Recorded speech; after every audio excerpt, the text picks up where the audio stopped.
এটাই হয়ে ওঠে সবচেয়ে বড় লড়াই। এক্সপ্লেইন হচ্ছে শ্বাসরুদ্ধ করে সামাজিক ও রাজনৈতিক horror thriller cinema presents Ghost in the Cell. তো কি অবস্থা সবার? আমি শুভ্র, থাকছি সম্পূর্ণ ভিডিও জুড়ে আপনাদের সাথে। আপনারা দেখছেন প্রেতালা। তাহলে চলে যাওয়া যাক ভয়ানক দুনিয়া, যেখানে আপনার ভয় করবে। না দিবে না। আচ্ছা ঠিক আছে, ওকে তুমি খাও, তুমি খাও, খাও খাও।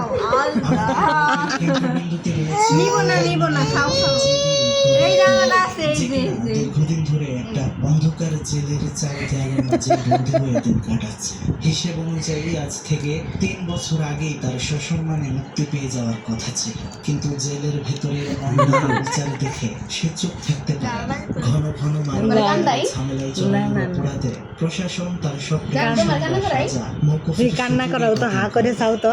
আঙ্গারোর নিজের সন্তানরা তাকে বহুবার হাতে পায়ে ধরে অনুরোধ করেছে যেন সে দিতেছে না চলায়, কিন্তু আঙ্গারো তো আর অন্যায়ের জেলের ভিতর কয়েদিদের নিজস্ব কিছু আলাদা গ্রুপ দল গড়ে উঠেছে। আঙ্গারো যে গতিতে থাকে সে